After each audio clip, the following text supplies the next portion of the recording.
चलिए आज के ट्यूटोरियल में हम सीखेंगे इंसर्ट टैब के अंतर्गत आने वाले इलस्ट्रेशन ग्रुप्स के ऑप्शन के बारे में। सबसे पहले सीखेंगे पिक्चर ऑप्शन। पिक्चर ऑप्शन का यूज डॉक्यूमेंट में पिक्चर यानी इमेज इंसर्ट कराने के लिए किया जाता है। इसमें आपको डिफरेंट टाइप्स के ऑप्शन दिख रहे हैं, यानी पेज में इमेज इंसर्ट कराने के लिए आप यहाँ पे यूज करेंगे अभी के लिए दिस डिवाइस पे क्लिक करेंगे। उसके बाद यहाँ पे इमेज का लोकेशन आप यहाँ पे तय करेंगे। एग्जाम्पल दैट हमने डाउनलोड चूज कर दिया। बहुत सारे इमेज यहाँ पे शो हो रहे हैं, जिस इमेज को लाना चाहते हैं आप उस पर क्लिक करें और यहाँ पे इंसर्ट कर दें। तो इस तरीके से इमेज इंसर्ट हो जाएगा पेज में। अब इसको छोटा बड़ा करना है, रिसाइज करना है, तो यहाँ पे जो नोट दिख रहा है कोई भी नोट पे क्लिक करके ले बटन ऐसे ड्रैग करेंगे, ऐसे में इमेज को आप रिसाइज कर पाएंगे। रोटेट करना है तो यहाँ से आप रोटेट भी कर सकते हैं। और यहाँ पे अगर पेज में अच्छे से एडजस्ट करना है तो लेआउट ऑप्शन शो हो रहा है, पॉपअप हो रहा है। आप यहाँ पे क्लिक करके आप यहाँ पे स्क्वायर या टाइट या थ्रो यूज करिए। आप देख पा रहे हैं इमेज आसानी से यहाँ पे एडजस्ट हो जा रहा है। आप यहाँ पे बिहाइंड टेक्स्ट का भी यूज कर सकते हैं, तो ये टेक्स्ट के पीछे इमेज हो जाएगा। इस तरीके से कर सकते हैं। और यहाँ पे हम फ्रंट ऑफ या अभी इसमें हमने स्क्वायर चूज कर लिया। और इमेज पे और प्रभाव डालने के लिए जो और ऑप्शन हैं वो आगे के ट्यूटोरियल में हम सीखेंगे। जो ट्यूटोरियल होगा वो होगा पिक्चर फॉर्मेट टैब। उस टैब के द्वारा यानी पिक्चर फॉर्मेट टैब के द्वारा हम इमेज को बहुत अच्छे से पेज में एडजस्ट भी कर सकते हैं और उसको फॉर्मेटिंग भी कर सकते हैं, यानी कि इमेज को चेंज भी, कलरफुल भी बना सकते हैं। बहुत सारे उस पर करेक्शन कर सकते हैं। तो इस तरीके से हमने सीखा किस तरीके से इमेज को इंसर्ट किया जाए अपने डॉक्यूमेंट में। अब सीखते हैं शेप्स ऑप्शन के बारे में। शेप ऑप्शन का यूज जो होता है यह पेज में रेडीमेड शेप्स इंसर्ट कराने के लिए किया जाता है, यानी कि पहले से बने बनाए यहाँ पे बहुत सारे शेप हैं, जैसे लाइन शेप है, रेक्टेंगुलर टाइप का शेप है, बेसिक शेप्स हैं, एरो टाइप के शेप्स हैं। यहाँ पे डिफरेंट टाइप के शेप्स मिलते हैं। जो शेप्स आपको यहाँ पे इंसर्ट कराने हैं आप उस कैटेगरी में जाके आप उस ऑप्शन पे क्लिक कर दें। जैसे हमको बेसिक शेप में क्लाउड इंसर्ट कराना है तो आप यहाँ पे क्लाउड पे क्लिक कर दें। उसके बाद ऐसे ड्रैग करेंगे, यहाँ पे शेप्स आ चुका है और इसको लेआउट ऑप्शन पे क्लिक करके इसको पेज में एडजस्ट कर दें। यहाँ पे एडजस्ट हो गया। अब इस पे और भी फॉर्मेटिंग करना है तो आगे के ट्यूटोरियल में हम सीखेंगे शेप फॉर्मेट ऑप्शन। यहाँ से आप इस पे फॉर्मेटिंग कर सकते हैं। तो इस तरीके से शेप्स ऑप्शन से शेप इंसर्ट कराया जाता है। अब सीखेंगे आइकॉन ऑप्शन। आइकॉन ऑप्शन हो सकता है ये पुराने वर्जन के एप्लीकेशन में अपीयर ना हो, लेकिन लेटेस्ट वर्जन अगर आप माइक्रोसॉफ्ट का चला रहे हैं तो उसमें यह अवेलेबल है। आप आइकॉन ऑप्शन पे क्लिक करके यहाँ पे बहुत सारे आइकॉन्स इंसर्ट करा सकते हैं जो कि पहले में मौजूद हैं। आप यहाँ पे सर्च ऑप्शन पे क्लिक करके, जैसे हमने लिख दिया बर्थडे, उसके बाद हमने कर दिया इंटर। देखिए बर्थडे संबंधित बहुत सारे यहाँ पे आइकॉन आ गए हैं। आप क्लिक करके आप यहाँ से इंसर्ट करा लीजिए।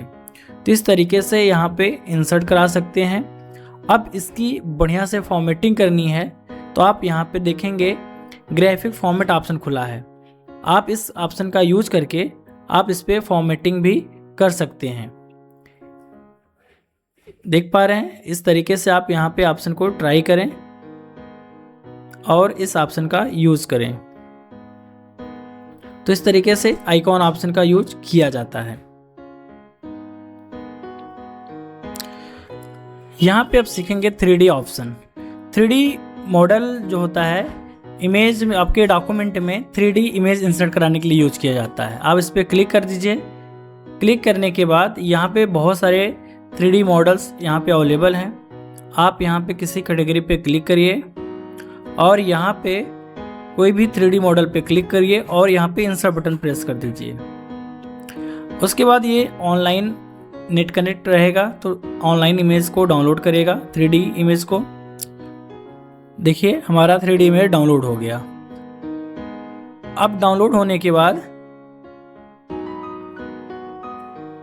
देख पा रहे हैं ऐसे यहाँ पे ऐसे इसको हम मूव भी करा सकते हैं अपने डॉक्यूमेंट में। यह बहुत ही बढ़िया 3D इमेज है और इसको और भी अच्छे तरीके से एडजस्ट करने हैं तो आप 3D मॉडल ऑप्शन का यूज कर सकते हैं। यह इमेज पे जब यानी 3D इमेज आएगा तभी यह ऑप्शन खुलेगा। तो यहाँ पे इन सब ऑप्शन का भी आप यूज करें और इसके इफेक्ट को समझें। चलिए अब सीखते हैं स्मार्ट आर्ट ऑप्शन को। स्मार्ट आर्ट ऑप्शन का उपयोग किसी भी इंफॉर्मेशन या जानकारी को डायग्राम या ग्राफिक के रूप में दिखाने के लिए किया जाता है। अगर आपके पास कोई इंफॉर्मेशन है तो उसको एज आ किसी के सामने प्रेजेंट करना है और आप चाहते हैं सरलता से उसको समझाया जा सके तो आप यहाँ पे स्मार्ट आर्ट ऑप्शन का यूज कर सकते हैं। इसमें अगर आपके पास लिस्ट टाइप इंफॉर्मेशन है तो लिस्ट चूज कर सकते हैं। प्रोसेस आप कोई समझाना चाहते हैं, स्टेप समझाना चाहते हैं तो प्रोसेस यूज कर सकते हैं। इस तरीके से साइकिल आप यूज करना चाहते हैं तो आप यानी किसी के प्रकार आपको दिखाना है तो इस तरीके से, या कोई साइकिल आपको दिखाना है स्टेप बाय स्टेप तो इस तरीके से यहाँ पे साइकिल यूज कर सकते हैं। तो ऐसे बहुत सारे कैटेगरियाँ अवेलेबल हैं। तो हम यहाँ पे साइकिल पे जाके यहाँ पे हमने चूज़ किया रीडायल, तो आप यहाँ पे क्लिक करके ऐसे ओके कर देंगे।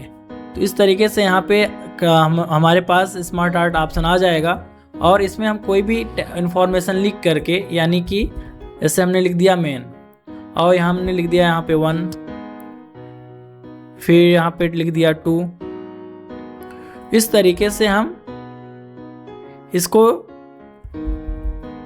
एडिट कर सकते हैं। अब हमारा स्मार्ट आर्ट ऑप्शन रेडी है। आप किसी को यहाँ पे मेन का जो यहाँ पे प्रोसेस है आप उसको दिखा सकते हैं या भाग को दिखा सकते हैं। अगर आपको लगता है इसको डिज़ाइन भी किया जाए तो स्मार्ट डिज़ाइन ऑप्शन खुलेगा, स्मार्ट आर्ट डिज़ाइन। आप यहाँ पे इसको कलरफुल कर सकते हैं और इसकी डिज़ाइन को और भी बेहतर यहाँ पे कर सकते हैं अलग अलग ऑप्शन के माध्यम से। आप इसको टेस्ट करेंगे तो खुद समझ जाएंगे।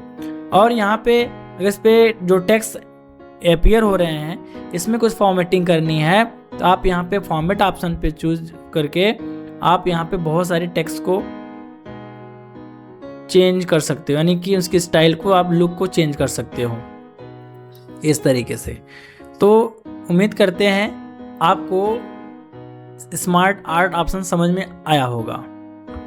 चलिए अब हम सीखेंगे चार्ट ऑप्शन को। चार्ट ऑप्शन का उपयोग डेटा को ग्राफ या चार्ट के रूप में दिखाने के लिए किया जाता है। इससे जानकारी समझने में आसान और अच्छी दिखाई देती है।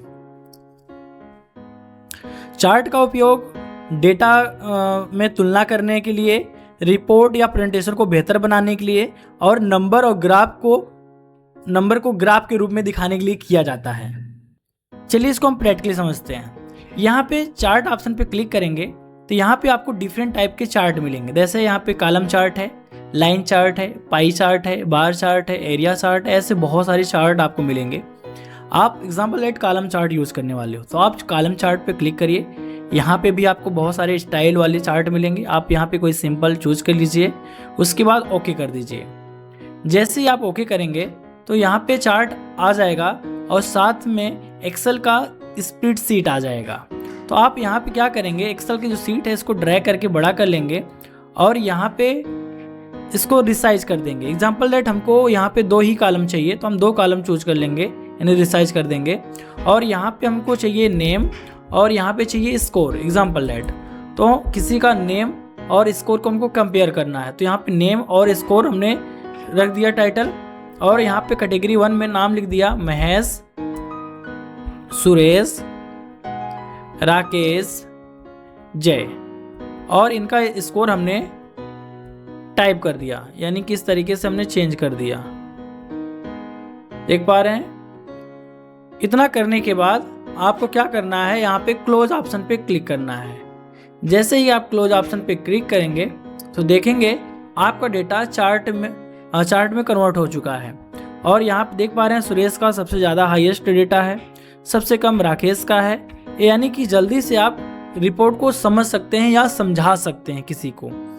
अब इस पे और भी वर्क करने हैं तो आपको यहाँ पे कुछ ऑप्शन मिलते हैं, जैसे लेआउट ऑप्शन, यानी कि मैटर में किस तरीके से वो चार्ट को एडजस्ट किया जाए।